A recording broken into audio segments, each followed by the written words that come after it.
The people who were so sure that deficits drive interest rates up or that QE is inflationary, I mean, those people that asserted those things with real fervor, I think, are demonstrably wrong. Hello there from the UK. How are you all? Welcome to the What Bitcoin Did podcast, which is brought to you by the mighty Kraken, the best place to buy, sell and trade Bitcoin. I'm your host, Peter McCormack, and today I've got an interview with economist Stephanie Kelton to discuss modern monetary theory. But before that, I do have a message from my show sponsors. So first up, we have BlockFi, the future of Bitcoin and financial services. And with BlockFi, you can open up an interest account and earn money on your Bitcoin. I'm a customer. I love getting my interest every month. And also with BlockFi, using your Bitcoin as collateral, you can take out a USD loan. You can also fund your BlockFi account directly from your Bitcoin wallet. And with the BlockFi mobile app, you can now access all BlockFi services direct from your mobile phone. If you're interested in checking out BlockFi, I do recommend you do your own research and then head over to blockfi.com, which is blockfi.com. Okay, next up, let's talk about Kraken and why they are the best place to buy Bitcoin. Firstly, their world-class security makes them the most trusted cryptocurrency exchange on the market. No filthy hacker is going to get their hands on your Bitcoin via Kraken. And with their 24/7, 365 customer support, they can help you out with any issues you have, whoever you are and wherever you are. They have the most comprehensive suite of trading tools available for buying Bitcoin. At Kraken.com, it could not be easier to sign up and start buying and selling Bitcoin. They also have a beautiful mobile-first app, so wherever you are, if you want to buy some Bitcoin, you can do that on the go. With margin trading, futures, and their OTC desk, Kraken has every option covered for you. There is no better place to trade Bitcoin. You can find out more at Kraken.com or download the app, which is available for the iPhone and Android. Just search for Kraken Pro, which is KrakenPro. Okay, so on to today's show, and I am joined by economist and author and MMT proponent Stephanie Kelton. She is the Professor of Economics and Public Policy at Stony Brook University and was a one-time advisor to Bernie Sanders. Now, this show is certainly going to trigger a few people, but I was really glad Stephanie came on the show, and I will ask, please, if you don't agree with a lot of what she says, which I don't, please just show a little bit of respect online. Let's not go and completely attack her. MMT was something I wanted to discuss. I wanted to find out a bit more about as it's being pushed around so much, so I was very glad that Stephanie came on to discuss it, especially as she's written a book about it. It's called The Deficit Myth. And I've had a growing interest in economics since discovering Bitcoin. Not historically something I've cared too much about. I'm more of a creative person, but, you know, it's discovering Bitcoin, you get into economics. And I've certainly been drawn into the world of Austrian economics and the theories which people like Stefan Levera talk about, which just makes sense to me. And so in this world of central banks and money printing at these unprecedented levels, I am naturally worried, like other Bitcoiners, about the repercussions. But there is this growing school of thought, which is gaining in popularity, called modern monetary theory. And I did read Stephanie's book, The Deficit Myth. And whilst I disagreed with most of it, I did have questions and I did want to talk to her about it. I did want to get behind this idea and why people are such fans of it.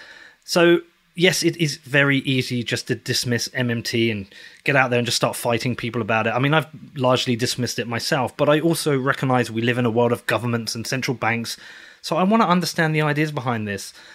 And I mentioned to Joe Weisenthal, I pinged him on Twitter and said I wanted to get behind this subject, and he recommended talking to Stephanie, and so she agreed to come on the show. Now, listen, my primary issue with MMT, in my simple moron mind, is that I think it's an unfair system. We know inflation is theft, and MMT proponents claim that you can print almost as much money as you like as long as you keep inflation under control. But inflation itself, we know, is theft.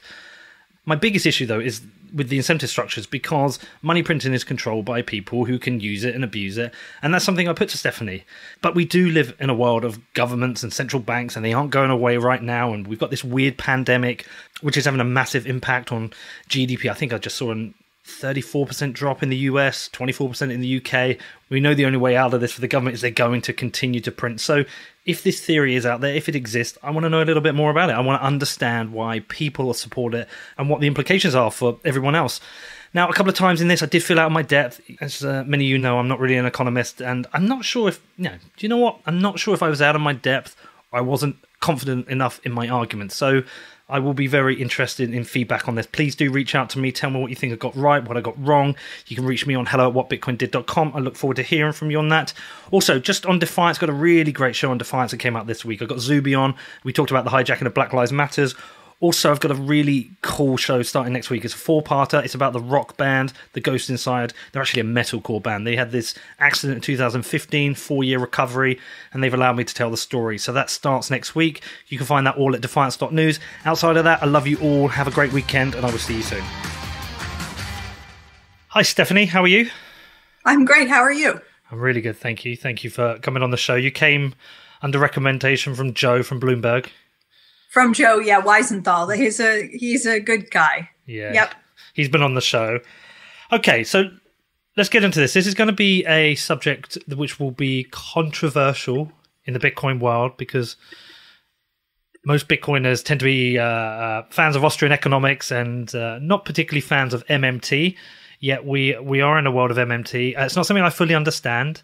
I'm not going to sit and defend Austrian economics to a very deep level because I'm not an expert, but I am going to ask questions around the kind of ideas or things I've heard, and I've listened to the majority of your book this week whilst on my Peloton, well, this week and last week, and I definitely have questions, lots of things I'd like to go through with you. But just before we go into it, just so people are listening, because not everyone will know you, can you just give people a bit of your background, like who you are, what you do, and then talk about why you wrote this book? Because I think that would be a good setup for us. Sure. Well, I'm an economist. I've been teaching economics at the university level for 20 years. I spent 17 years at the University of Missouri in Kansas City. And now I am at Stony Brook University, which is on Long Island in the state of New York. I took a little bit of time away from academia. I took a leave of absence and I went to work in the U.S. Senate. And I served as the chief economist for the Democrats in the Senate for a period of time in 2015 and part of 2016. I was an advisor to the Bernie Sanders presidential campaign. I just recently wrote a book. You asked, why did I write the book? You know, I've been kind of working in a sort of space for a long period of time. And this is what has become known as MMT.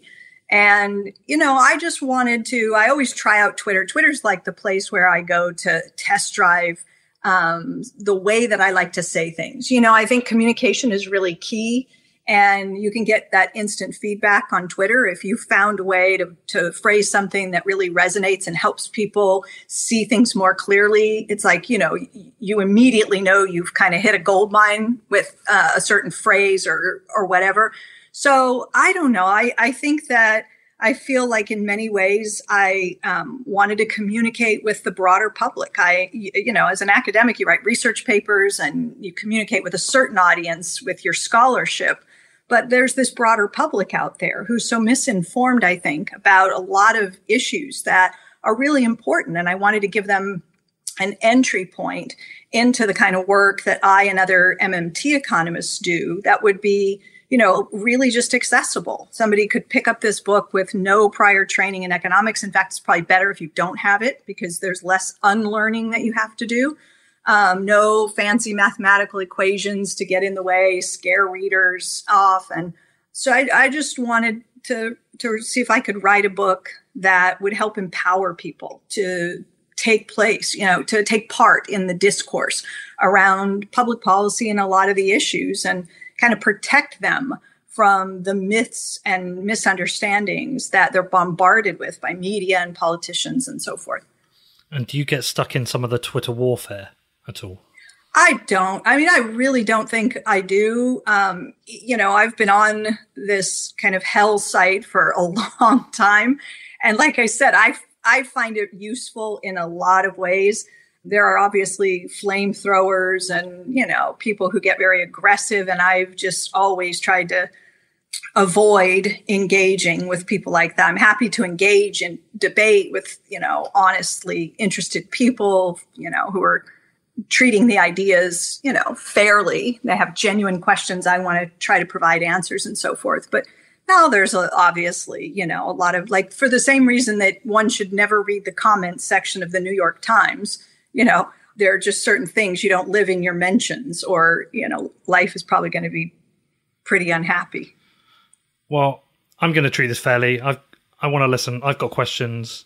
I do think maybe when this goes live, you might want to ignore your Twitter for a couple of days. There might be some Bitcoiners who are disagreeing with you. But I do want to listen, and because I found the book fascinating. Actually, I've got a question about the book, because I didn't actually check it, and I think you did. Did you narrate it yourself? I did. Yes. Yeah. So I've got an interesting question for you. So I have this other podcast where I do these mini documentaries, and this very strange thing happened whereby I recorded it, my very first long form episode, which is about 35 minutes, and it was about Steve Mnuchin, and we had to make some changes, and when we went back to record it, my voice sounded entirely different, so we ended up having to re-record the whole thing again. Now, I don't imagine you narrated this all in one session, right? Well, don't we all think that our voice doesn't really sound, when we hear ourselves, we say, oh, that's not me, that's not what I sound like, but you're saying it actually distorted the way that you really do sound. No, 2 different times of the day. So, because the days were separate, when you put them together, it sounded just slightly different. It was obviously, really? Yeah. And so, interestingly, when I was listening to your book, there was one point I noticed it happen, which is something I wouldn't ever have noticed. But that's it's a hell of an undertaking to narrate a whole book. It was very strange. I was reluctant to do it, but I had actually, while I was in Australia, the first part of the year, I was there for 2 weeks in January of this year. And I did a lot of media while I was there. One of the things I did was a podcast, radio interview with a blind host. And so he digests everything just about through audio. And he said, who's going to read your book? And I said, well, I don't know. There's been no decision. He said, oh, you have to do it. And I said, no. I was thinking, there needs to be some great reader with a great voice, something. And he said, no, I really encourage you to read your own book. And it was really because that kind of impacted me and persuaded me to do it. But I'll tell you, it's a weird experience because you don't do it all in one day. I mean, you can't. I can't imagine anybody who could. Maybe somebody could. I couldn't. They carved out 3 days. And I, was in this little room in the publishing house, has the little studio. And you sit in a tiny little room and they give you tea and honey. There's a banana on the table. There's a microphone in front of you. And then there's a glass window. And you can see the tech person on the other side. And so you have basically a Kindle-like version of the book, and the tech person has a version of the book. And so they're following along as you read, and you mess up, and you mess up, and you mess up. And you read words that aren't there, and then he catches it, and you have to go back. But we also found, it hadn't gone to print yet, which was great because we found a lot of little typos and that sort of thing. The other thing that happened is that you find out how much noise your body makes, just like naturally. Yep. So I had all of this gurgling happening through the whole thing. And he would hit the button and he speaks, through the system, and he goes stomach, and then he tells you where to start. And it was just like 3 solid days of him telling me my stomach was making these gurgling sounds, and we had to go back and repeat and repeat. So it was, but I'm glad I did it. In the end, I'm glad I spent the time to record it, because I think a lot of people have told me how much they appreciated having the author narrate the book. But 3 days is impressive, because I'm going by memory. Is it about 12 hours long? We didn't go 12, but we definitely went beyond 8 all 3 days. Yeah, because if I have to do, say, 30 minutes of narration, I do it with my engineer. He's remote, but I do it with him there on Zoom. It takes usually at least 2 hours, and it's intense. And at the end of that 2 hours, I am wiped out. So the fact that you did perhaps 8 hours across 3 days is pretty intense. Yeah, I wonder where you noticed the change in my the sound of my voice or whatever, because I did go through the entire book. And then at the very end, when I was so relieved to hit the last word on the last page, he said, they want us to come back and record maybe the first 4 pages of the introduction again, because you change, right? Yeah. You get into a groove, and those first 4 pages, you've never done it before. And so there's probably the sound of hesitation, and you're less comfortable. And then by the time you get to the end, so I had to suck it up and go back and read the first few pages again or something. I wonder if I think it's that, because you've got that first kind of like half-hour chapter, the kind of intro, and I think it would have been there. And it's one of those things I've only noticed now since I've started doing my own narrations for podcasts. Like, I've noticed how often everybody says which I didn't notice before. Now I can't unhear it. So anyway, that was very, very interesting to hear. Okay, so listen, it's a very interesting book. Like I said, I've got a lot of questions. And I've got a lot of questions because it contradicts a lot of the things that I hear from certain Austrian economics that I've interviewed as part of trying to understand Bitcoin and their view on the economy. But I think a good starting point here is if you were to explain, because some of the people listening won't actually know what this is, but what is modern monetary theory? And also, like, where does it differ from, say, Keynesian theory? Because I think I noticed, like, Paul Krugman, he's not a fan of modern monetary theory, but he is a Keynesian, right? Okay, so the first part of your question is like the hard one, right? What is modern monetary theory? Because the truthful answer, the full answer, is that it's the name that's been given to this body of scholarship that has been produced over the course of 2.5 decades from what originally were a handful of economists. That's grown some over time, but it's a rich scholarship, and it's a branch of macroeconomic theory. It's, if you like, a school of thought. So, everybody listening to your show is very familiar with the Austrian school of thought and probably knows the Keynesian school of thought. You know that there's a Marxist school of thought. Maybe you know that there's post-Keynesian and institutionalist, and I could go on. So you have in macro, this menu of options to think about, a framework for analyzing the macroeconomy. And MMT has entered the fray and become one of a number of contending approaches to macroeconomic theory. So what makes MMT different from some of the others? Well, the starting point for us, I think, is recognizing that the currency itself, in our case, the US dollar, is a simple public monopoly. That the government is the issuer of the currency, and the rest of us, I say in the book, are just users of currency. And that distinction is important because if you get that distinction right, then you can start to understand why the government can operate its budget in ways that are very different from the rules that apply to a household, to a private business, to state and local governments. They can behave in ways that look irresponsible and even unsustainable to us. But if you begin to understand the nature of the currency, the monetary system, then you can start to understand why it isn't inherently unsustainable for the government to spend more than it takes in every year, for the government to issue bonds, and we call that borrowing, and we refer to it as debt, and we think somehow that's problematic. But, MMT, I think, provides a lens that helps us to better understand the mechanics, the monetary operations, the monetary system, so that we don't draw wrong conclusions about the federal government's budget and finances and liken them to those of a household private business. Okay. So I watched Peter Schiff, Peter Schiff, the gold bug. I watched him on Joe Rogan, and he said the government is broke. The US government is broke. And I've also often heard about this debt ceiling.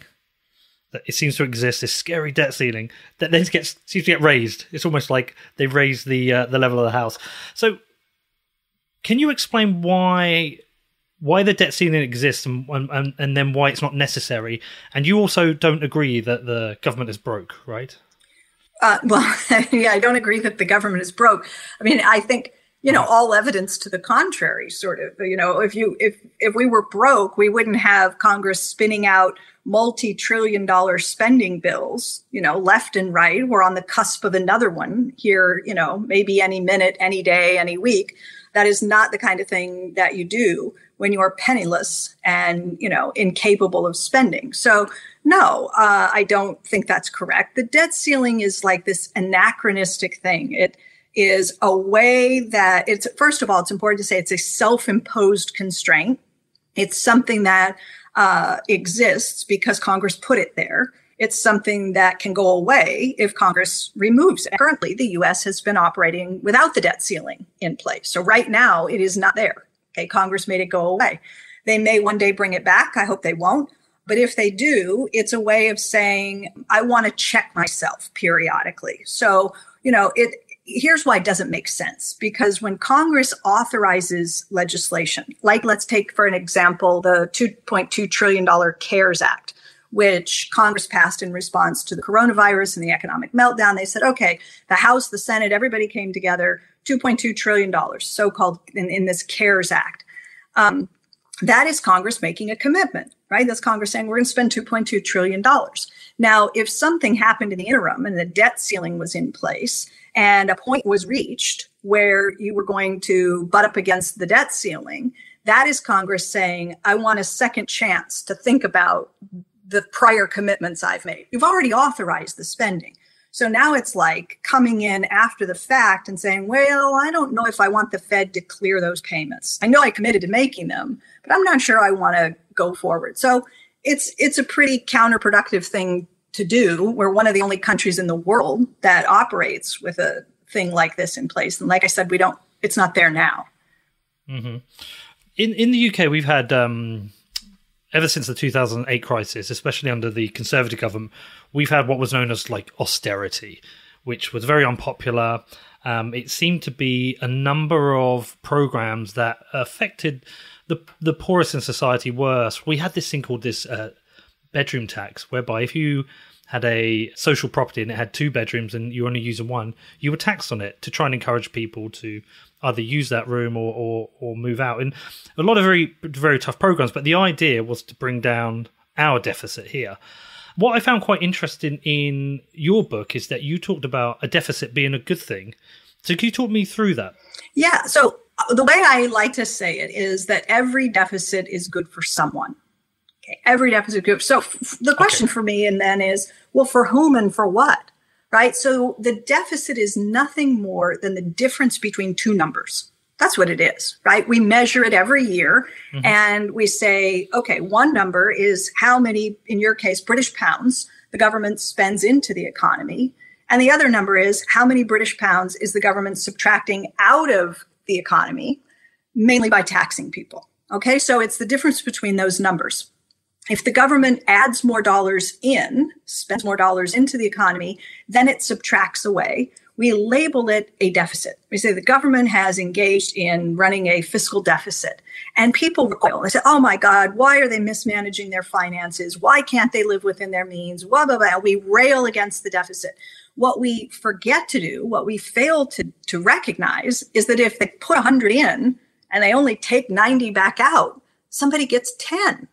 Right? The government's deficit is always and everywhere matched by a financial surplus in some other part of the economy. It has to be that way. Okay. This is by the rules of accounting. Yep. So their deficit, the thing we call the deficit, is also a surplus. We just don't refer to it from our perspective, our vantage point, what's happening to our balance sheets. We only talk about it with respect to what's happening to the government's balance sheet. Well, that's not interesting. I don't care what number falls out of the budget box every year. I care about the health of the real economy. I care about inflation. I care about unemployment. I care about whether society's needs are being met. I don't care about the number that falls out of the budget box. So I just feel like, a lot of the problem we have is just a communications problem. It's the words we've chosen to use to describe what's actually happening. Calling it a deficit creates, unnecessary anxiety because people immediately say,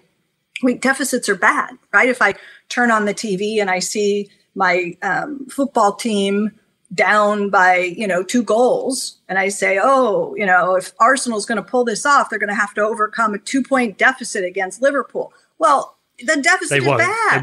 They won't come back. Not against Liverpool. I mean, not against Liverpool. Well, but you know what I'm saying. The words we use are really problematic. And the same thing happens when we describe the government borrowing. We say the government is borrowing money to fund the deficit or finance the deficit. And then we call the resulting government bonds the debt. And then we go right into, your share of the debt and debt. And it just triggers people, I'm still on your football analogy because firstly, you called it football and not soccer, which is amazing. You recognise I lived in England. And you recognise Liverpool are the best team, which is also excellent. So I'm just going to stick with that. I'm always going to be a fan of yours for that. Yeah, I mean, Arsenal are terrible. How did you know that Liverpool were the best? Listen, I lived in England for a little while, and the only football match that I ever attended, saw live, was an Arsenal game. And I won't tell you who won because I don't remember. When was this? How long ago? 96. Wow, 96. Would that 96, so you probably went to Arsenal when they were at Highbury, the old ground, because they've got a big new ground. Like, was it a really tight ground? I mean, all I remember is that you couldn't have your beer at your seat like you can at a baseball game or sporting game here, and that the visiting team fans were literally put in a small section and that there were guards around them. They were being protected. That's what I remember. Well, it's not so much protection. It's more because basically with UK football, if you put them together, everyone will just start fighting, especially if they've had a bit. They built a wall around the opposing team's fans. And then I think they were allowed to leave first so they could get a head start. Maybe getting to safety. No, it was a great experience. I loved it. Sometimes they have a police corridor from the ground to the train station to get them out. So, anyway, sorry. Back to this. Sorry, you distracted me. It's because I'm a Liverpool fan and we won the title this year. It's the first time in 30 years. So the fact that you picked them out is a good thing. Okay, so let's get back to this. So it's a highly relevant time right now, and it's a good time to discuss it because we have gone from a 2008 financial crisis to an even, in some ways, a more scary crisis. I think the GDP drop in the UK was 24%. I don't know what it was in the US. Headlines are lots more government borrowing. Headlines yesterday, I think, the gold price is up to close to, if not over $2,000 now. I saw that there were reports in the Financial Times of a weakening dollar. So I know that you can't print unlimited amounts of money. I understand that there is an inflationary impact on increasing the money supply. I've been to Venezuela. I've seen the impact on that. I've obviously read about Zimbabwe, Lebanon recently. I'm also aware that even places like Turkey now, I think it's about 13% inflation. Is inflation the only downside in your world to a massive increase in the supply of money? Is that the only thing we have to be aware of? Well, I know, but I don't also think that it's a massive increase in the supply of money per se that poses the greatest risk to potential runaway or accelerating prices. You look at a place like Japan and you say, okay, here's a country that has virtually committed itself over the past 3 decades to trying to achieve its own 2% inflation target. All they want is 2%. My God, they would rejoice if they could hit 2%. I was there last year. It's all policymakers and politicians talk about. How do we reflate? How do we get to 2%? They cannot do it. And I think a lot of people say, in spite of all of the so-called money printing, all of the QE, all of the expansion of the monetary base and so forth, in spite of that, they can't move the needle on inflation. They cannot get even close to hitting their own 2% inflation target. Now, maybe we just simply have things backwards. This idea that all you have to do is crank up the printing presses, increase the money supply, and that there's some automatic transmission mechanism that gets you from increased money supply to increased prices is just not borne out by the evidence. Remember, after the financial crisis, Bernanke tried too. And the Fed struggled for 9 years. QE1, QE2, QE3, right? We were there too. Huge expansion. We're doing it again, with bond buying and expansion of the base. So it isn't enough. It won't get you to inflation. Do I worry about things other than inflation? Sure.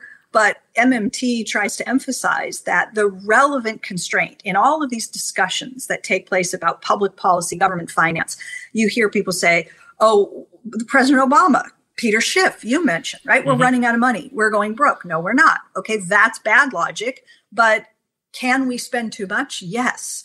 Is there evidence that at present we are at risk of, creating an inflation problem because of what Congress has done so far with trillions of spending, what the Fed has done? There's no evidence of that. So inflation's this really tricky phenomenon. It's a dynamic process. You can get it for reasons that have nothing to do with an increase in the money supply.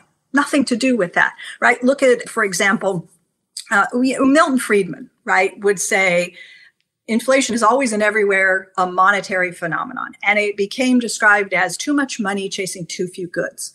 And I think for a lot of people, we go straight to the too much money part and we forget about the too few goods part, right? So you look at what's happened in countries like Zimbabwe, for example. People say, well, Zimbabwe had hyperinflation. Yes, they did. Why did that happen?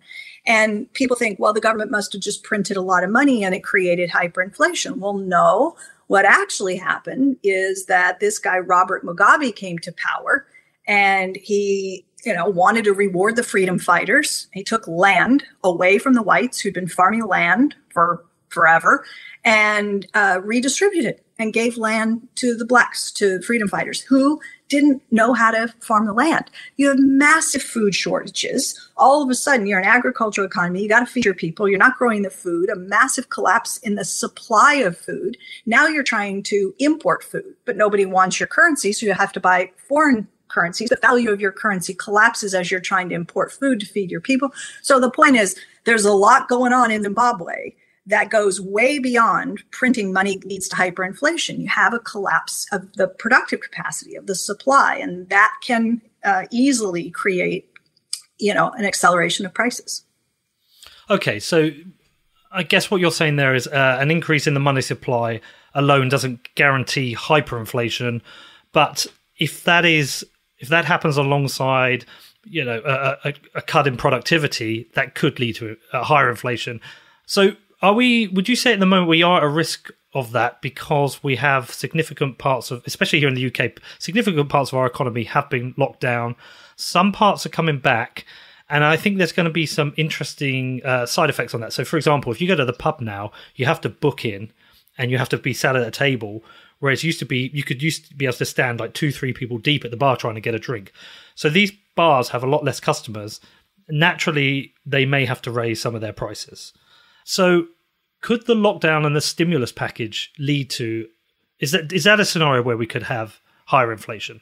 Yeah, it's a great question. So, the way I think about it is first recognize that inflation is meant to be a term that applies to a generalized increase in prices. So not just the price that you have to pay at the pub for the meal, for the, beer or whatever, but generalized increase in prices. So how do we measure this stuff? Well, we put together price indices, right? So you have, government officials and others who build these indices. They are constructed by human beings. We decide what goes in, and then we decide how to weight each of those contributors. So housing, healthcare, energy, food, right? All of the things that are supposed to represent the spending behavior of the average consumer. We try to capture that.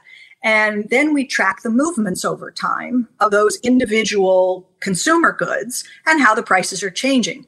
So I think your thinking is, your logic is perfectly reasonable to say, well, if restaurants are operating at reduced capacity, might you see some price increases in, retail, in restaurant, that sort of thing, right? Mm-hmm. So say, sure, that could happen. If airlines are offering... Sorry to interrupt there. Can I just add to that? That was a single example, but what I'm starting to think now is we're actually at potentially at the kind of like a junction in the road where we're going to see a wholesale shift in the global economy. And what I mean by that is a lot less people flying. And that the airline industry probably won't recover for years. Another issue is that a lot of people don't want to return into cities. I know there's been a move, say, in places like San Francisco, that I know of 2 companies have become remote first companies. I think it's Facebook and Coinbase, where they've seen the benefits of people working from home, which the secondary effect of that is it affects the retailers who used to rely on the staff in the offices. I know that's in London. We've got that problem as well. So we're potentially seeing this wholesale change in the economy, which I don't think can happen without a drop in GDP, because I think a certain number of businesses are going to suffer and going to struggle, and then people are going to have to rebuild new types of businesses. So it's not just that one scenario only. I just can see just a significant drop in the overall productivity of the country because of this. Yet at the same time, the only option the government had is, up until this point, we've had the furlough schemes. But after that, we're probably going to have an increase in welfare payments. I mean, social payments for those who are unemployed, etc. So the two things that you said potentially lead to inflation feel like they could be happening right now. Look, I still continue to feel like what we're up against, the headwinds are deflationary forces. That is okay. How I feel. I feel like incomes, it's not as if we're going to sustain incomes at their current level, but productivity and output is going to fall. And so everybody's going to have more purchasing power and we're going to go out and spend.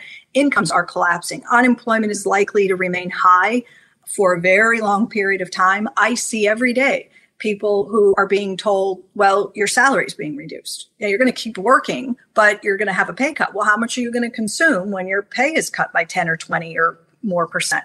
So it's a tension of these forces where there are going to be some bottlenecks in some industries and prices are going to increase. But alongside that, like you said, what's going to happen to commercial real estate? What's going to happen to housing? Right now, we've got an eviction crisis right here in the United States. Tens of millions of people face, right? So then what happens to what happens to rental prices? So yeah, some things are going to get more expensive, but I am very worried about, entire industries, incomes and other prices just, significantly falling in this kind of environment. Is it unhelpful to look at aggregate inflation then? Because we're going to have inflation and so we might see food inflation and see fuel deflation. We might see property inflation. We might see deflation in other areas. We only ever get an aggregate inflation price in the news, which is based on the UK basket of goods. But actually, should we have different measures of inflation and deflation so we understand the different parts of the economy this is affecting?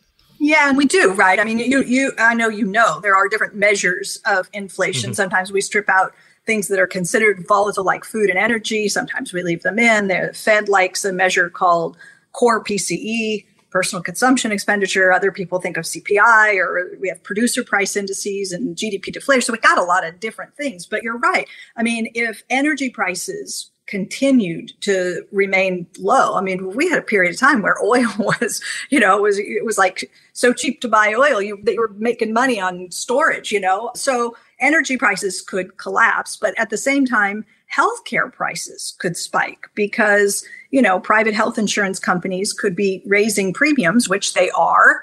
And since energy, healthcare, and housing are three big drivers of headline inflationary pressures. If you have one category going way up, like healthcare, and another category coming down, like energy or housing, if we're going to have an eviction crisis and housing prices are going to collapse, people are losing their homes, you're being foreclosed on, you're losing your apartment, I think housing prices would likely fall in that environment. So on balance, you're right. You say, we might see the headline inflation come down, even as things like food and, what did we say, healthcare and other things are becoming much, much more expensive. Education, what's going to happen to college, the cost of tuition? Schools right now are saying we're going to cut tuition by 20% because you can't be on campus. And a lot of parents are complaining. They're saying, why am I paying full fare if my child can't be in the room with a professor and have the college experience and all that? And colleges are trying to hang on by their fingertips. And so they're saying, well, look, we're going to cut tuition. So that's a big contributor to, CPI or a measure like that. What is the cost of education? Well, that's likely to come down. So your feeling is this kind of all just balances out? Well, I don't know if it balances out. I'm saying no one knows, but there's push and pull in so many of these major categories that it's just really hard to say on balance what happens. But what I don't see are all of the major categories moving together in one direction, where it's a no-brainer to say, of course, we're going to be facing higher inflation. Next up, I talked to Stephanie more about modern monetary theory, but before that, I've got a message from my amazing sponsors. So first up, we've got Sportsbet. Have you checked out sportsbet.io? They are the best place for gaming online and being a proper badass company. Of course, they accept Bitcoin. And I've got to know the company. I've been out to Estonia, I've hung out with the team, I've met the CEO, and they don't just accept Bitcoin, they actively promote it. They are a team of Bitcoiners. And now the football season is coming to a close. Liverpool's champions, which is amazing. Tottenham still utterly terrible. But we do have the cup final and we do have the Champions League. But even with football end, it's not an end to the sport. The basketball season is starting, so you basketball lovers, you can get on sportsbet.io and take out a wager on this coming season. And they have loads of promotions for new customers to get started. So if you'd like to have a wager with sportsbet.io, you can now choose one price boost per day across each sport on every market they offer. If you want to find out more about this, head over to sportsbet.io/promotions, which is sportsbet.io/promotions. Also, I'm going to talk about Casa, who are the best in Bitcoin security. Look, and they really are the fucking best in Bitcoin security. Now, come on. Are you leaving any of your Bitcoin on an exchange? Are you doing it because you're worried about holding it? Or are you worried about the risks of using a single hardware wallet? It's time to get your shit together. It's time to get Casa. Now, I got Casa. I signed up. Got so much peace of mind now. Everything for me is sorted. I do not have to worry about me being a moron, screwing up my security. And I also don't have to worry about single device failures. Don't have to worry about hackers. I don't have to worry about personal attacks. It is all covered for me now because I'm a Casa customer, and they have a product for every one of you badass Bitcoiners out there. With Casa Gold, you get triple the security of a hardware wallet for only $10 a month. With Casa Platinum, you get their 3 or 5 multi-sig, the best protection for large Bitcoin holders at an amazing price. And with Casa Diamond, you get their full service offering, including a customized personal security review, inheritance, and of course, the best-in-class security. There is no better time to upgrade your Bitcoin security and get total peace of mind. Find out more at keys.casa, which is keys.casa. Okay, so help me understand then, what are the risks with MMT? Because inflation is a risk. You talk about that in your book. It has to be controlled inflation. Okay, so yes, if inflation is the relevant constraint, then how should we think about it? And we've been having a conversation about some supply side factors. Oil price shocks, right, can feed through into inflation. That has nothing to do with how tight you're allowing the labor market to get, how hot you're running the economy, or anything like that. So we recognize, I talk about in the book, the way economists usually think is that you can have an uptick in inflationary pressures for supply side reasons, right? Cost push sort of things. And then you can have the demand pull sort of forces at work where, you know, you're really running the economy so hot that we don't have the productive capacity to keep up. The businesses can't churn out enough new goods and services to keep pace with that higher spending, with that higher demand. And then you get inflationary pressure. So, you know, the way that I've been kind of talking about this lately that seems to be effective in terms of helping people kind of understand is, I know that a lot of your listeners, probably most, are not watching video. They're just listening to the audio. But I'm holding in my hand a Diet Coke, right? Some can of soda, standard size can of soda. It holds 16 ounces of liquid. So that's what I have. Now, I know that this can has 16 ounces of liquid in it. And I know that this glass that I'm holding, which is empty, is a 16 ounce glass. It will hold exactly 16 ounces of liquid and not a drop more. Okay. So I can open this can and I can start pouring into this glass, and I can get every drop of liquid into this glass without overflowing the glass. Okay. But I can do that. So think of the glass as the economy. I can pour too fast. And if I start pouring too fast, even though it's only 16 ounces, I can still cause the thing to run over, right? Because this is the speed limit. Yeah. You talk about, like the speed right. limit. So if I'm applying too much pressure to a certain part of the glass, like a certain part of the economy, if I'm trying to do infrastructure, big infrastructure investment at a time when we don't have the construction workers, architects, engineers, the machines, if there's a residential housing boom or commercial, you know, if people are building a lot of stuff and the people and the equipment is already in use, then the government coming in and saying, I want to do big infrastructure is going to put them in competition with the private sector for those resources. And it can create inflationary pressures.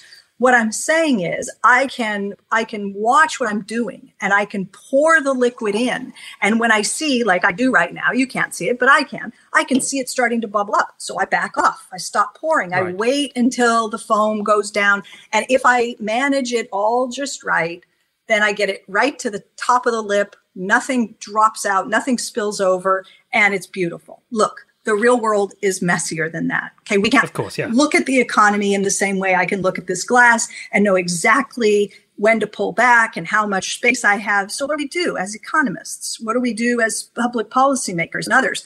Well, we try to get estimates. We take the economy's temperature through time. How? We look at the unemployment rate. We look at capacity utilization rates. We actually call businesses and survey them. We do it every single month, and we publish the data. And we say, how much of your existing plant and equipment are you currently utilizing? And the business says we're at about 80%, or we're at about 73% of capacity. And we put those statistics together and publish them. So we have ideas. We have macro models, Moody's models, Fed models. You know, you got 100 different operations or more who have large scale macro models who could take a piece of legislation. Let's say Congress is thinking, I don't know, you know, we might have recovery underway here. The labor market might be picking up. We might be getting close to our the glass being full. I don't know if it's safe to put some more liquid in. What do we think? So you analyze. So you run models. So you try to figure out if we were to do 200 billion of additional spending, 500 billion right now, what is the likely impact on inflation? And you model this stuff. And is it going to be imperfect? Yes. But are you going to have a reasonable estimate? Right? Sometimes you'll miss on the upside and inflation will turn out to be a little higher. Sometimes you'll miss on the downside. But the point is that, you know, we've done this stuff before. We used to be really good at it in the 40s and 50s, coming out of World War II, during and coming out of World War II. The U.S. did an extremely good job managing inflationary pressures in an environment where, you know, government spending massively ramped up to virtually 50% of total spending. And, you know, we didn't end up with a hyperinflationary problem or anything. People figured it out. The point is, well, what's the range? Like, what is this, for you as an economist who believes in this, what is the safe range of inflation that you want to keep within? I know, like, most target 2%, but look, what matters is, you know, people's real income. You don't want to get into a situation where, you know, inflation's running at 4%, let's pick a number, per annum, and wages are only increasing at 2% per year. And everybody's becoming 2% in real terms poorer every year. So you don't want to get into that kind of a situation. The point I'm trying to make is that the government is just one spender in the economy, and it ain't nearly the biggest, right? Consumers get most of the space in that glass I talked about. They get to do most of the spending, and the government has to compete for space in the glass with everybody else who's spending. And that means households, which account for more than 2/3 of total spending. They have to share space with private businesses, and they have to share space with the rest of the world.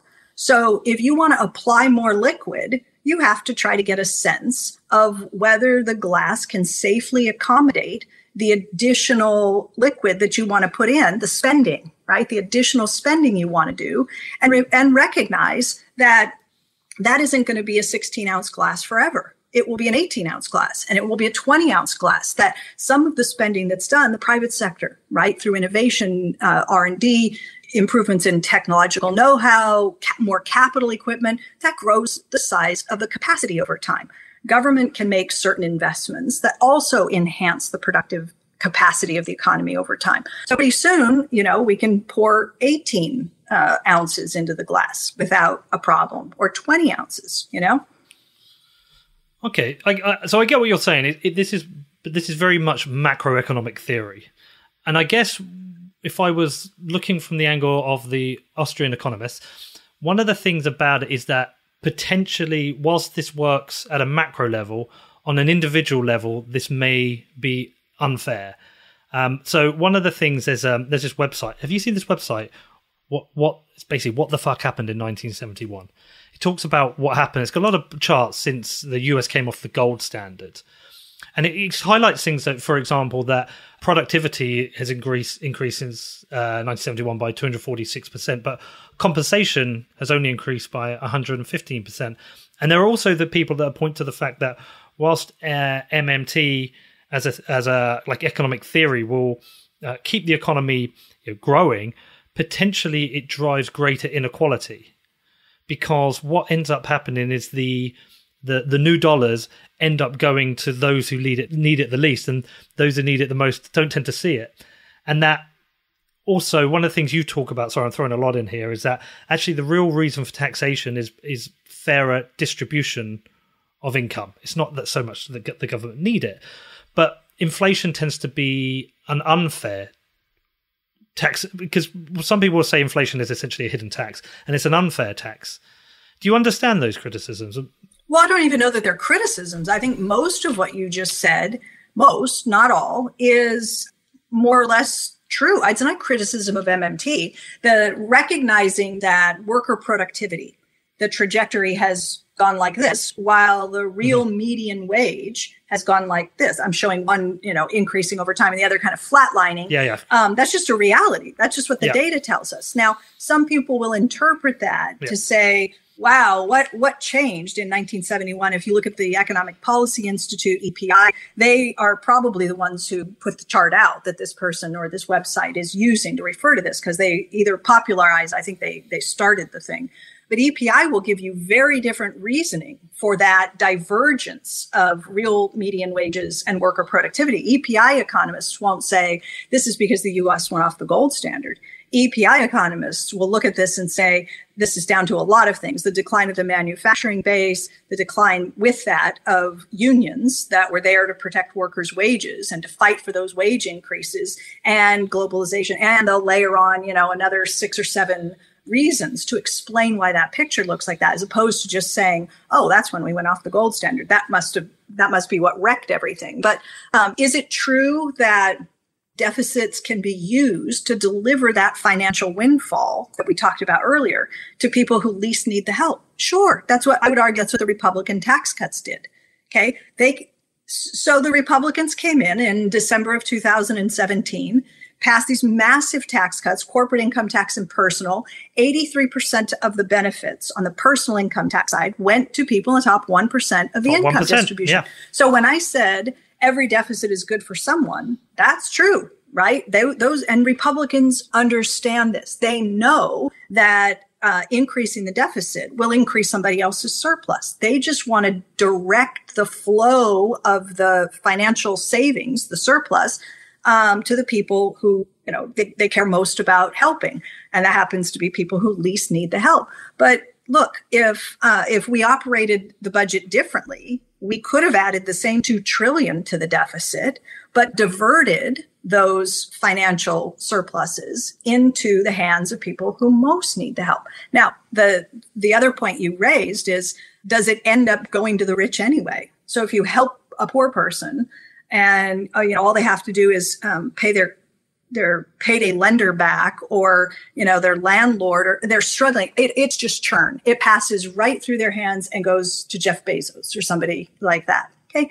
Well, yeah. And we have other structural problems in the economy that we need to, figure out how to allow, let's say, the bottom half of the population to be something other than just a consumption unit that churns dollars back to people at the very top, because that's what happens too often.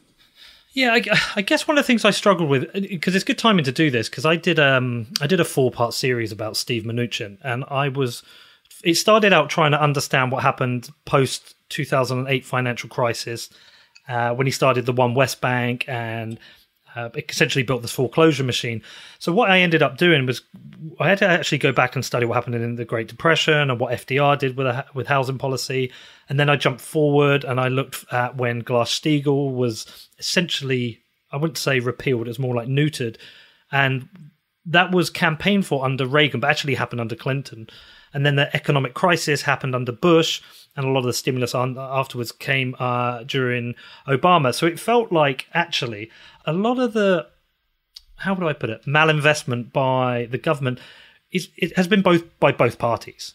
And I know I think there is a sound argument for the Democrats having a kind of a leaning to being a fairer distribution of income, and the Republicans tend to be, I would say, a little bit, especially under Trump, supporting the wealthiest. But at the same time, the point I'm trying to get to is that you talk about in the book that the government isn't like a household. It doesn't have to have budget responsibility like we do. Look, if you don't earn enough money or you can't pay your mortgage, you're going to lose your home.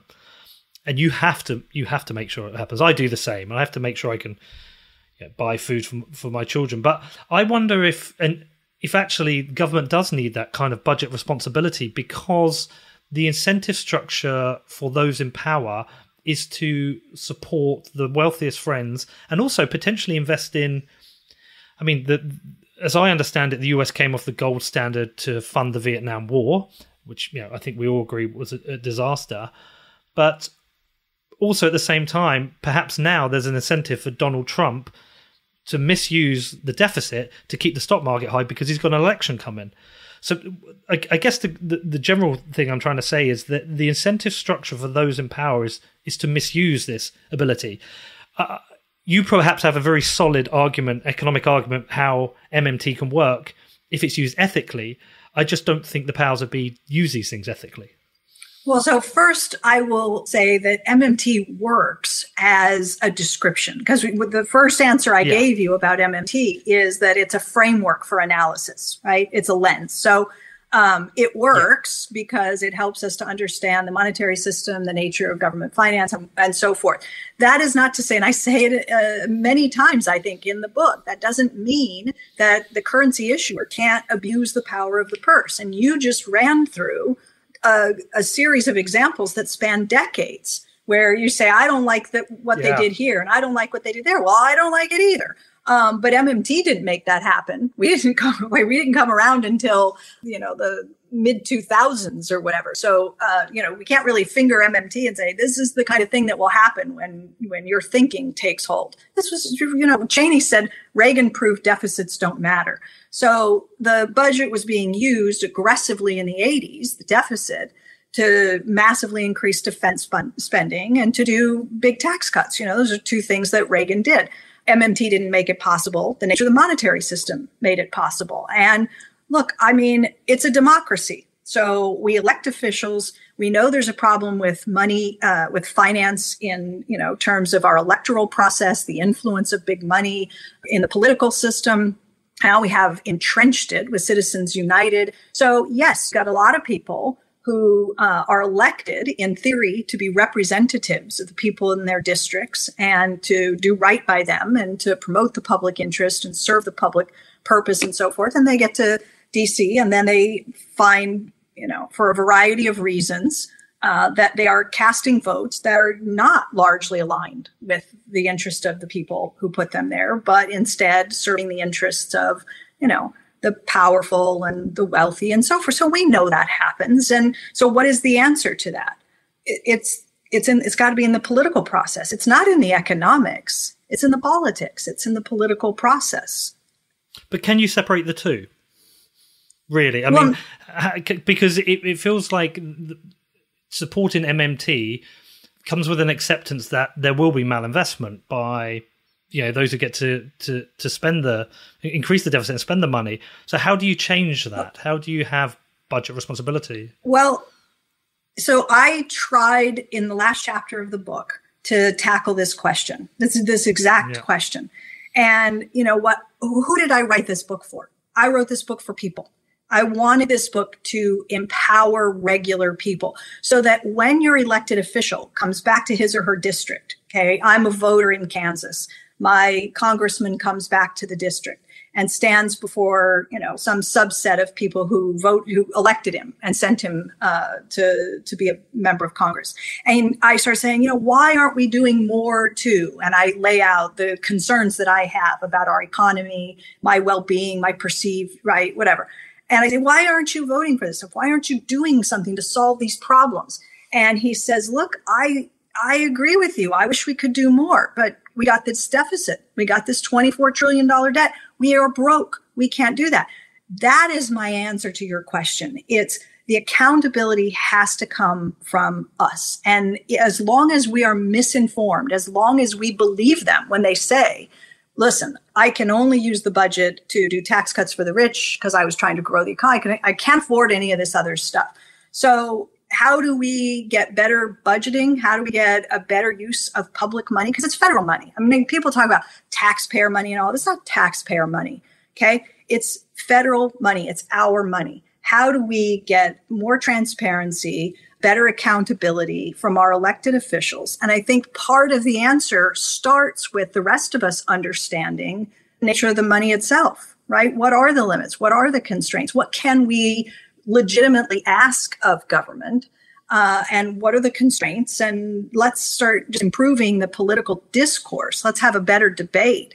And then over time, I hope, end up with better public policy. Okay. So I'm just trying to digest this. Could I argue that it is the individual's money and it's not government money, in that it is our productivity, your productivity, you writing the book and creating the book and selling it, that creates value, and it's my productivity and creating the podcast and getting sponsors that creates value, and that the government doesn't actually create money apart from the only way it generates revenue is by taking from us or printing it. And therefore, if they have target inflation, they're actually reducing the wealth that we actually create. So could you see a fair argument for flipping your point there and actually saying it is our money, not theirs? No. But I'll give you my reasoning. You understand my point though, don't you? I do. Look, I'm going to go back and use the example of the CARES Act again. Okay. The $2.2 trillion. That is a bill. It just starts as a document, right? It is Congress writing down on paper, literally, their intentions. We want to spend $2.2 trillion. We want money to go to the Small Business Association for the PPP program. We want money to help support the unemployed. We want this $1,200 one-off so-called stimulus payment. We want to do this. We want to do that. So they cobbled together a plan. And they said, this is what we want to spend. They didn't take our money. There's no our money in that. This is Congress writing down a plan of spending, sending that through, getting the votes, getting the signature from the president. And then what happens? The Federal Reserve is put on notice. The Fed is the government's fiscal agent. It's the government's bank. That piece of legislation effectively orders up $2.2 trillion from the Federal Reserve. It says, it is Congress saying to the Fed, get ready, because we've just ordered $2.2 trillion and you're going to make the payments. How does the Fed do that? Well, they change the numbers in the appropriate bank accounts. They carry out the payments on behalf of the U.S. Treasury. Every payment that is made was authorized by Congress, our elected body politic. So that's where the money comes from. Now, if you want to say the government can't create value, all it can do is dilute what we already had. So this is a horrible thing. Well, hang on. How much better off would the economy be without that support, with all of those small businesses going under, with all of those people losing their rent, right? So, well, I think I could throw something in here. I think this is where nuance is needed, because one of the things I had debated this with quite a few people, especially with the libertarians who were criticizing the money printing. I was like, well, what else could they do? And a lot of people would say, well, let people run their businesses and let businesses fail. But I do think without some kind of stimulus program, there were people who would not be able to work, who would have no income, and their only option would be begging, charity, or crime. And so I understand why something had to be done. Whether or not you agree with that, I understand why something had to be done. Stimulus checks, very helpful. The one challenge I would give, and particularly towards what Steve Mnuchin said, is these loans that were offered to huge companies, including, I think, some of the largest hedge funds even received money. There were lots of companies that received money to allow their business to continue, but these businesses are ultimately going to fail anyway. And also, some of these people could have borrowed money in the private markets. So I think there's some things we have to look at here, because almost certainly that money enabled the stock market to stay relatively, actually to grow, and in keeping the stock market, at a higher levels, whilst other people are losing their jobs and trying to survive on $1,200 stimulus checks, we know that the people who tend to own stocks and shares and gold tend to be the wealthiest. So it creates a bigger wealth gap. So I think nuance there is needed. Hey, I'm not going to argue with you, Peter, at all. No question that both things are true. Yeah. That some people who desperately needed help got help, and that benefits not just the person who got the help, but their neighbor as well. It's better for me if my neighbors aren't being foreclosed on and the value of all the homes in this neighborhood, including mine, are collapsing. It's better if, the worker is continuing to receive some income because I'm Starbucks and I'm still open and I can still have some long line of cars of people who can afford to, spend a few bucks on a coffee every day. It is also, of course, true that a lot of people who didn't necessarily need to tap that lending facility got help. Absolutely true. So what do you do, though? I mean, I think what a lot of people would say is time was of the essence. We didn't have time. Congress didn't have time to carefully carve out, language in the CARES Act that would only allow funds to go where they were most needed. Now, there were things they could have written in that would have ensured that more small businesses, minority-owned businesses, and others had better access and so forth. There were things that could have been written in that weren't, that allowed, the big guys and the connected folks with the fancy accountants and the financial advisors and others to put them way ahead of the pack and exhaust that initial $350 billion. And so, yeah, it's imperfect. Legislating in a crisis is bound to result in, some people taking advantage of getting federal money that you wouldn't ordinarily like to see happen. Well, I think this goes back to my other point, where I think this is the main problem I have with MMT. Outside of the first point, I think some of it can be a little bit unfair. I think inflation is in some ways an unfair hidden tax, but it's you know what? In the UK, I'm very jealous that we don't have a constitution, and the reason I'm jealous is you have this base set of rules that you can refer to for your country. The reason I don't believe you'll ever have a tyrannical dictator in the US is because of your constitution.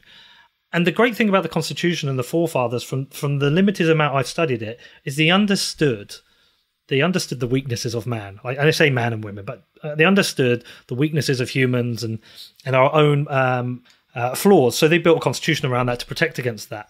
And I think one of the difficulties is that the Constitution isn't wide enough to protect how government spends money. And essentially, like, one of the things I've noticed is this kind of Wall Street and the Goldman Sachs alumni starting to take up high profile roles in the US government. I mean, you will have seen it with Elizabeth Warren. She thinks Trump administration is an extension of Wall Street. And I guess that's one of my main problems is there is structurally, it is set up in a way that they can protect their own. And so whilst even if I wanted to agree with MMT, I think structurally the way politics operates in the US is set up so it can be abused, it can be corrupted. And whilst we can go back to the voting booth and vote against this, really I think you need wholesale structural change to even allow it to be slightly fair. Look, I'm sympathetic to what you're saying. And again, MMT is not a panacea. It's not going to protect us from bad actors. It's not going to protect us from the special interests taking positions of power and, diverting public policy to serve the interests of, tiny, group of individuals. Look, I'm conceding all of that. What I do say in the last chapter of the book, though, is that the federal budgeting process, like, we get to decide. Before coronavirus, the federal government budget was $4.5 trillion. That is how much the federal government spent every year on all the programs. $4.5 trillion, right? Now, of course, that number is much bigger. It'll be 6.5, 7, and 8 trillion, whatever it's going to be. Congress can always write and pass any budget spending bill it chooses. So what should be the checks that are in place? Right now, there's mainly one, and that check is it goes through the Congressional Budget Office. You want to spend money? You want to pass a bill? Send it to CBO. See what they say. So we have this budget scoring agency that is supposed to be nonpartisan and all that kind of stuff. And they look at the bill and they say, what? Let me study this proposed spending to see if it adds to the deficit. That's the primary concern. And if you can get your bill through the Congressional Budget Office with a good score, and let me tell you, having worked in the Senate, that's what it's like. Members of Congress write a bill and then cross their fingers. They sit back and wait. What is CBO going to say? What is CBO going to say? Am I going to get this? Am I going to get to vote on this and so forth? What I'm saying is that is probably the least useful feedback we could possibly ask for. Let's help lawmakers with a better framework for analyzing proposed legislation. I don't care if it adds to the deficit. I care if it carries inflation risk and if lawmakers have adequately mitigated that risk, if there's been a careful analysis of the proposed spending. I care if it widens income and wealth inequality. Nobody asks CBO to look at this proposed spending and give feedback to lawmakers to say, what is this going to do to the wealth gap? What is this going to do to the distribution of income and so forth? So we don't ask those questions. So there are a lot of changes that we could make. And I propose them to the federal budgeting process itself that would better protect people like us from lawmakers abusing the power of the purse and I think help us get better outcomes. I'm not, suggesting that I have the perfect plan and I can fix all, plug all of the possible holes where, money is going to leak into the buckets of the very rich. I can't do that, but I think I can provide some insights for getting us a better framework, for how the government spends money, what the evaluation, the analytics behind that before we give the green light to go ahead and spend. So what you're saying is, you accept, I guess, some of my criticisms, and you're saying, but that is a trade-off of the federal government having the ability at times of crisis to be able to, support growth in the economy, to be able to support welfare payments, to help hopefully create jobs in other parts of the economy. Yeah, I don't want to so constrain. I would not want to so constrain Congress that, when you're hit with a crisis like coronavirus, that you have institutionalized legal framework, say, where Congress can't act in a matter of days or a week to spin out a bill and get, address the unfolding crisis because that would violate this, it would violate that, it would, you know what I mean? Yeah, no, I do. And interestingly enough, a couple of months ago, I interviewed a libertarian by the name of Scott Horton, and he actually agreed that we're in a very unique situation under coronavirus, that he almost agrees that the federal government has to do something. It was quite interesting to have that conversation. I guess outside of coronavirus, still, I wonder, so what do you think of the Austrian school of thought that a fairer system is based on the individual, and there would be a requirement. Okay, let's not go full Austrian, but let's say there would be a requirement for the government to balance the budget. What are the implications of having a balanced budget? Well, in the U.S. context, so in the book, in let's say chapter 5, if it'd be a lot easier if I could, use visuals in some sense. But look, well, hopefully everyone will read this book afterwards, and I will put it in the show notes because I think people should. So let's suppose we could take as a starting point that the goal is to get a full employment economy, that we want the glass full. Now, we have to recognize that there are a lot of leakages that happen. Every dollar that I save and don't spend is a dollar that can't be captured by some producer trying to sell their goods and services, right? Saving is a leakage. Every dollar that is taxed away from me is a dollar I don't have and can't spend buying some good or service. So taxes are a leakage.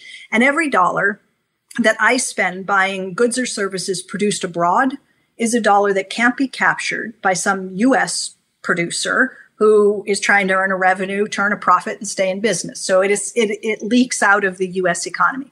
So we got these three leakages: savings, taxes, and buying imports, right? So the question you're asking is, if government had to balance its budget, if it had to match the amount of liquid it pours into the glass with the amount that it takes out of the glass. Then the question is, can we keep the glass full?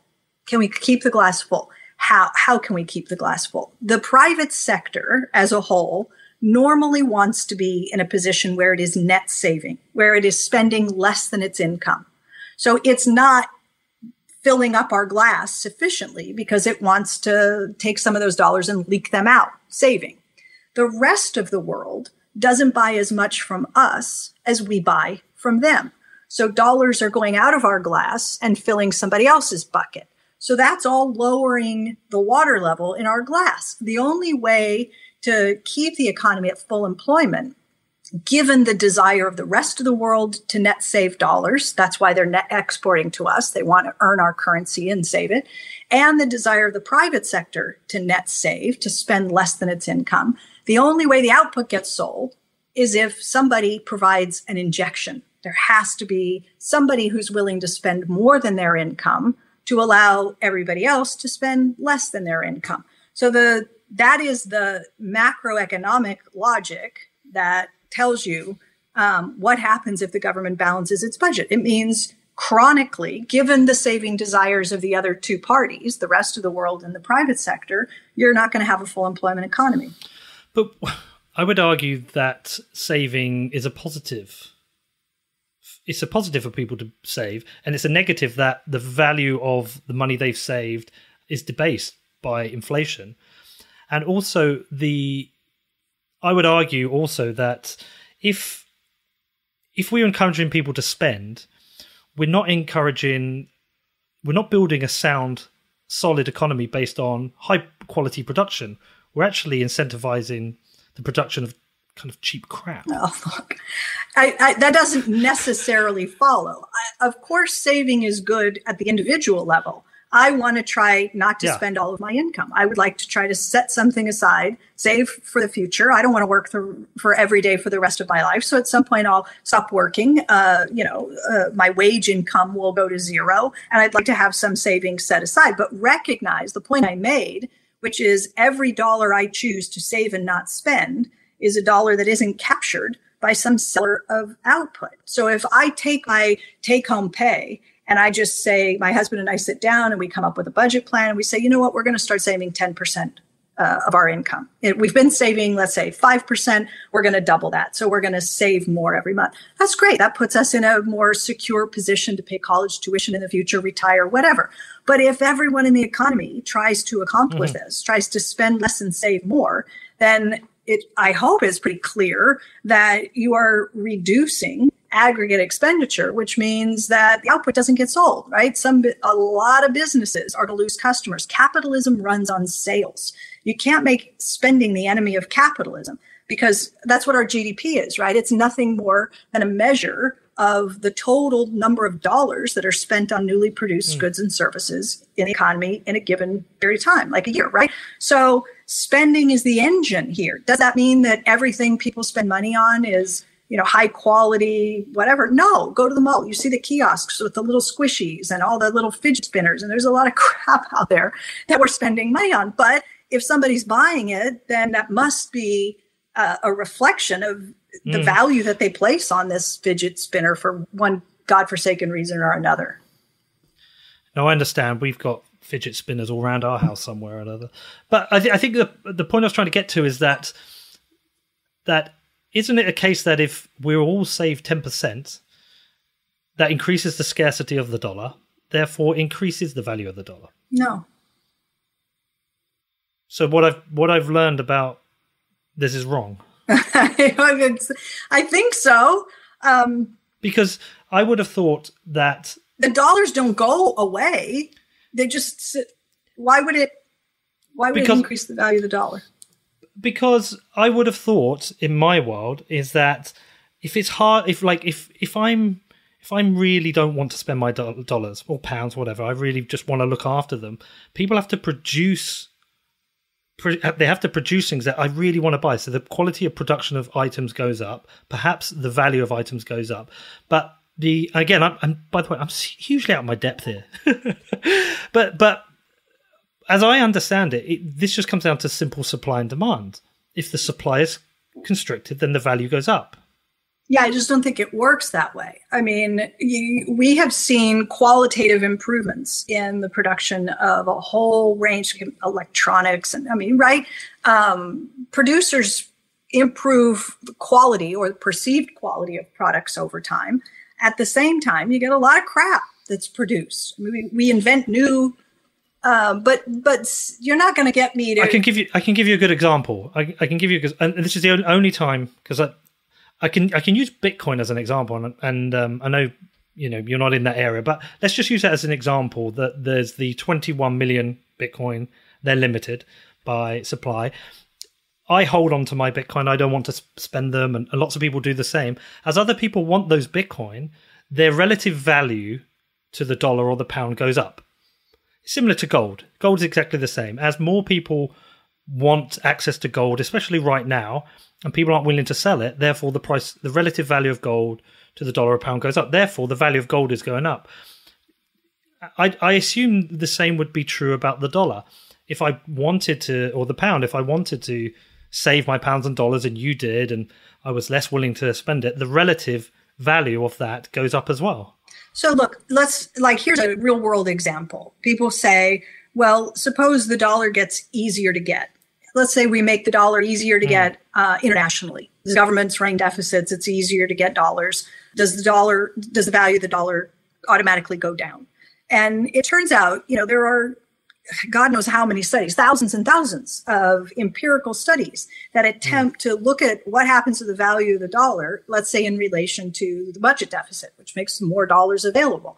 Is there some necessary, robust empirical relationship? There isn't. No one has found that. You would think that, let's say with QE, here's another example, right? The huge expansion of the base. Look again at Japan. What has happened? When I was there last year, the big concern from Japanese policymakers that I was talking to was the strong yen. They're worried that the yen is too strong. And so there just isn't this neat and tidy sort of relationship. For every dollar you decide to save, you say, oh, I'm robbing the marketplace somehow of dollars, and therefore that should strengthen the value of the dollar. For everybody who's out there doing that, somebody like me walks into a bank, sits down with the loan officer, borrows a few $100,000, and I've just more than wiped out, right? So what you're withholding, I can easily walk into any bank and, I'll walk out with newly created dollar in my account that I will then go out and spend. So. Right, I think we're reaching the point of the discussion where I'm definitely at the limitations of my ability to even discuss and debate you. Do you know one of the funny things that I'll put to you is that I speak to a lot of people who are very certain in their views of economics, whether it's Austrian economics, whether it's yourself, whether it's Keynesian, and I kind of drift between them all, just trying to think. There's so many people who are so certain in their world, and try and understand it all is very, very complicated. But I do recognize where I'm at the limit of what I know. I'm going to finish just on a final question. Could you be wrong? Are there because you said in your book that you were a skeptic, and now obviously you're not, and you've written the book. Could you be wrong, or are there aspects of MMT that you're unsure on or concern you? Well, I mean, the biggest one is the one that we spent quite a bit of time talking about, which is, how do you, once everybody, let's suppose that we got 535 members of Congress to say, I'm not worried about deficits anymore. I get it now. That's not the relevant constraint. It's inflation. How do we then begin the hard work of transforming the way that they actually behave, right? How do they take a vote? How should we evaluate this proposed spending? And so, that's messy. That's politics. But do I think that I'm going to be wrong about sort of core tenets of MMT? The idea that deficits don't absorb, eat up private savings, that they drive up interest rates and lead to crowding out and all that stuff. I don't think I'm wrong about that.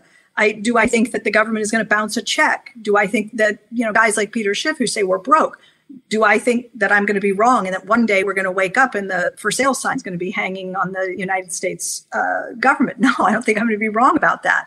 So there are core tenets, the accounting insights of MMT, the notion that the government is the issuer of the currency, that it can manage interest rates. I think we're watching all of that now. It's all of the people who were so sure that deficits drive interest rates up. or that QE is inflationary. I mean, those people that asserted those things with real, fervor, I think, are demonstrably wrong. And I think MMT helps with understanding why they're wrong. I'll say it that way. Okay. Well, it's very useful. I have a couple of predictions. Once this is released, there's going to be some people who are going to want to debate you. They're going to say, "Let me debate her, Pete," who will disagree fundamentally with what you say. I know there are some people I've spoken to privately who agree with the ideas behind MMT. I guess the place I am in is that I just directionally wish we had smaller government, less things the government felt they needed to spend money on, which I don't think they need to do. Kind of deregulated markets, and directionally we head to a world of less government and more individuality. But it's definitely been useful for me to listen to this. I will share it out in the show notes. I recommend you switch off Twitter for 2 days when this goes live, because your mentions will be full of Bitcoiners telling you why you're wrong, ferociously attacking your arguments. But no, I do appreciate you coming on. I did enjoy the book. Whilst I didn't agree with everything, I did enjoy listening to it, and I commend you for narrating the whole thing over 3 days. Thanks, Peter. It was nice to chat with you. If people want to find you, want to find your book, and they want to read it, where would they find it? Oh, well, yeah, I mean, just a Google. Google the deficit myth, and there's a website through the publisher where we'll give you a variety of options. If you're someone who doesn't want to buy it from Amazon, there are other ways to get it. Of course, you can always get it through Amazon. There's lots of ways to get the book. Well, thank you, and I wish you good luck, and maybe we'll chat again at some point. Okay, thanks very much. Take care. Okay, so what did you think of that? Did you enjoy that? What do you think of MMT? Is anybody listening to the show a fan of MMT? I'd love to hear from you. Tell me what you think. Look, I'm not, but I was glad to talk to Stephanie about it. It was good to hear the MMT argument. I do think it's full of holes. I think I put up some pretty strong arguments. I also think Stephanie gave some concessions, mainly around incentive structures. But we do, as I said in my intro, we do live in this world of central banks and governments. We do have this pandemic. We have lots of people out of work. The money printer is going to continue. So if it is, I want to understand the ideas behind MMT. Is the theory behind inflation, is it more nuanced than just money printing leads to inflation? Now, I'm obviously not an economist, but I have learned more about Austrian economics, and that definitely is a school of thought, which I think just makes more sense to me. It's a much fairer system. But it was great to have another perspective. So a massive thanks to Stephanie for coming on, throwing herself into the fire, because I'm sure some of you will be very critical of this. If you are, please be respectful. She did give up her time for me to come on the show. And also, if you've got any questions or feedback, you want to let me know what I got right, what I got wrong, you can reach out to me. My email address is hello@whatbitcoindid.com. Got some interesting stuff on my other show, Defiance. I released a really interesting interview with Zubu this week. We talked about the hijacking of Black Lives Matters. And also next week, I've got a 4-part series about the heavy metal band The Ghosted Side starred in. They were in a fatal road crash in 2015, lots of injuries, and they had a 4-year recovery until they made their comeback gig in Los Angeles, which I went to, and I approached the band. I said, can I tell the story? And they've allowed me to. It's a fascinating story that starts next week. You can find all of that on defiance.news. And as I said, if you want to reach out to me, my email address is hello@whatbitcoindid.com. Okay, outside of that, it's really sunny here, so I'm going to go enjoy my weekend. I hope you all do, and I'll catch up with you next week.